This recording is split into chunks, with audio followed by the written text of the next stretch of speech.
కరీంనగర్లో అయితే నియోజకవర్గ ఎమ్మెల్యే గంగుల కమలాకర్ గారు ఉన్నారో ఇప్పటికీ 20 సంవత్సరాల నుంచి ఎమ్మెల్యేగానే ఉన్నారు. టీడీపీ హయాం నుంచి ఇప్పుడు బీఆర్ఎస్ నుంచి అప్పుడు టీడీపీలో ఉన్నప్పుడు టీడీపీలో ఎమ్మెల్యేగా వహించినారు. తర్వాత బీఆర్ఎస్ పార్టీలో జాయిన్ అయ్యి బీఆర్ఎస్ పార్టీలో ఎమ్మెల్యేగా వహించి మంత్రిగా పదోన్నతి పొందినారు. సివిల్ సప్లై మంత్రిగా పదోన్నతి పొందినారు.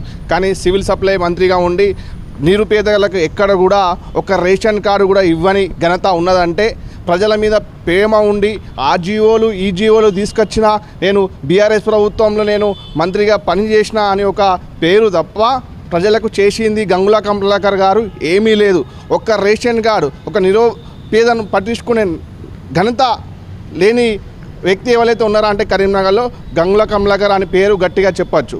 ఇప్పుడు కరీంనగర్లో అభివృద్ధి విషయంలో చూసినట్టయితే 20 సంవత్సరాల నుంచి ఎమ్మెల్యేగా వహిస్తున్న గంగుల కమలాకర్ గారు ఎక్కడికే రంగు ఆర్భాటానికే చెందిన వ్యక్తి ఎవరంటే గంగుల కమలాకర్ గారే.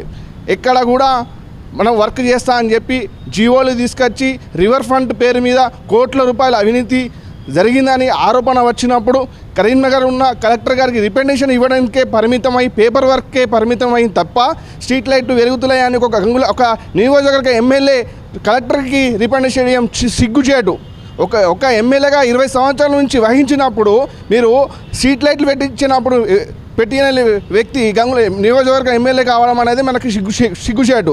అంటే మీరు స్ట్రీట్ లైటే పెట్టియలేదు, ప్రజలకు ఏం చేస్తారు? మీరు ప్రజలకి చేసే పనులు మీరు కనీసం చిన్న స్ట్రీట్ లైటే పెట్టినప్పుడు రిప్రజెంటేషన్ ఇచ్చి ఆడ పనిచేసినప్పుడు చేయనప్పుడు మీరు ఏం చేస్తున్నారు? అంటే అవినీతి పరంగా మీరు కూడుకుపోయిన అనే ఒక ఉద్దేశంతో ప్రజలు మీరు అధికారులు మిమ్మల్ని నమ్మినారు కాబట్టి మీ అధికారులు మీ మాట వినకపోవడం, ఓన్లీ మీరు ఖాళీ ఎమ్మెల్యేగా పేరుకే మాత్రం మీరు ఎమ్మెల్యే కరీంనగర్కి ప్రజలకు చేసింది ఏమీ లేదు.